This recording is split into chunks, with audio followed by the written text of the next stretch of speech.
नमस्कार प्यारे मित्रों, इस प्रसंग में हम बात करेंगे शारीरिक तनाव और मानसिक तनाव और समस्याएं। तकरीबन हर इंसान कभी न कभी तनाव से गुजरता ही है। क्या आप इस भावना को पहचानते हैं कि आप जितना प्राप्त कर सकते हैं उससे कहीं ज्यादा आपसे अपेक्षा की जाती, चाहे आप काम पर हों या घर पे। उदाहरण के लिए सोशल मीडिया पे बच्चे और परिवार बहुत तनाव में हो सकते हैं, लेकिन काम पर या आपके खाली समय में लगातार दबाव हो सकता है कि आप बीमार भी हो सकते हैं, या कोई आपका परिजन बीमार हो, या आप एक ऐसे रिश्ते से जूझ रहे हैं जो ठीक नहीं चल रहा। कुछ भी हो सकता है, या वित्तीय समस्याएं भी हो सकती हैं, या युद्ध हिंसा का माहौल में आप रह रहे हो। ऐसी बहुत सी परिस्थितियां हैं जो हमारे शरीर में तनाव पैदा कर सकती है। तनावपूर्ण दौर से हर कोई गुजरता है। अगर आप बाद में शांत हो सकते हैं तो चिंता करने की कोई बात नहीं, लेकिन अगर आप लंबे समय से तनाव में रह रहे हैं, बहुत कम आराम करते हैं, तो आपका शरीर इसके खिलाफ विरोध करेगा। आपको सिर दर्द,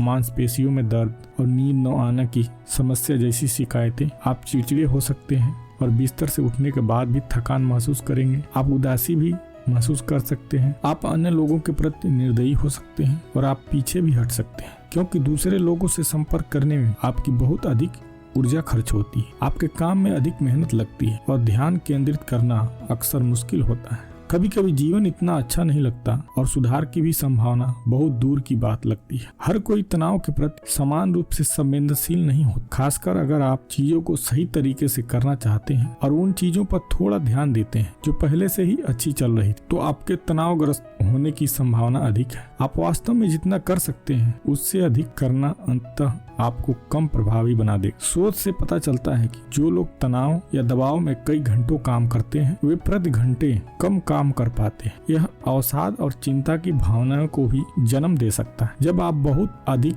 तनाव महसूस करते हैं तो आराम करना जरूरी होता है। अपने लिए ज्यादा समय निकालने की कोशिश करें, भले यह कभी कभी नामुमकिन लगता है, लेकिन याद रखें कि आप कम प्रभावी हैं। इसीलिए जब आप तनावग्रस्त हो सकते हैं तो काम कम कर पाते हैं। सोफे पर बैठना और अपने फोन को देखना, टीवी देखना आराम करने का सबसे अच्छा तरीका नहीं है। आपके तनाव को कम करने के लिए शरीर को चलाना बेहद जरूरी है। टहलने या व्यायाम करने के लिए जाएं। अपने माहौल का आनंद लेने की कोशिश करें। आपके लिए जो जरूरी है उस पर ध्यान दें। उन लोगों को ज्यादा नहीं कहें जो हमेशा आपसे कुछ न कुछ चाहते हैं। आपके लिए उन लोगों और कार्यों की एक सूची बनाने की कोशिश करें जो वास्तव में आपके लिए जरूरी है, और उन चीजों की जो इस समय इतनी जरूरी नहीं हो सकती है। जिन चीजों को आप करते हैं उन्हें एक बाहरी इंसान के तौर पर देखने की कोशिश करें। 10 साल बाद आप इसे कैसे देखेंगे, एक करीबी दोस्त इसे कैसे देखेगा। अपना समय और ध्यान उन लोगों और कार्यों को देने की कोशिश करें जो वास्तव में आपके लिए जरूरी है।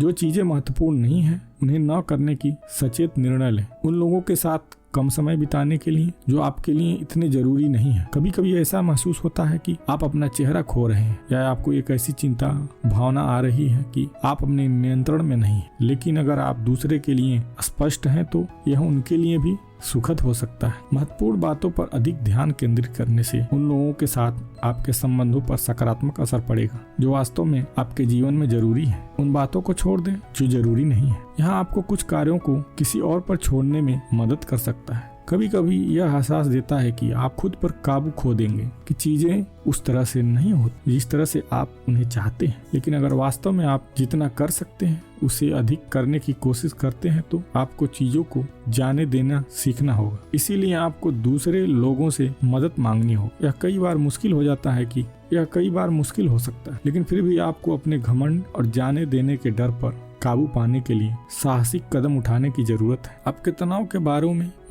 के बारे में दूसरे से बात करें। यह आपके साथी या किसी दोस्त के सामने अपना दिल खोलने में मदद कर सकता। क्या महत्वपूर्ण है, क्या नहीं है, इसे एक साथ देखने से राहत मिलती है। और हो सकता है कि आपके साथी को आपसे हमेशा की तुलना में बहुत अलग अपेक्षाएं हो। यह आपकी चिंता को साझा करने में भी मदद कर सकता है। आप अक्सर एक साथ बेहतर समाधान लेकर आते हैं, या दूसरे व्यक्ति किसी समस्या को एक साथ हल करने में आपकी मदद करना चाहेंगे। अधिक व्यायाम करने के लिए आप एक एक्सपोर्ट क्लब में शामिल हो सकते हैं। अगर आपको नियमित रूप से मांसपेशियों में दर्द रहता है तो मालिश करने वाले के पास जाएं। यदि यह सब पर्याप्त मदद नहीं करता है तो आप अपने डॉक्टर या मनोवैज्ञानिक के पास भी जा सकते हैं। उन चीजों को करने के लिए भी एक अलग समय निकालें जिन्हें आप पसंद करते हैं। उदाहरण के लिए कोई शौक किताब पढ़ना या कुछ और जो आपको ऊर्जा देता हो। देखो तुम क्या खाते हो। जब आप तनावग्रस्त होते हो तो आप बहुत जल्दी अस्वास्थ्यकर भोजन की ओर मुड़ जाते हैं, जिसमें बहुत सारी शक्कर होती है जो आपको अस्थायी रूप से कुछ ऊर्जा देती है,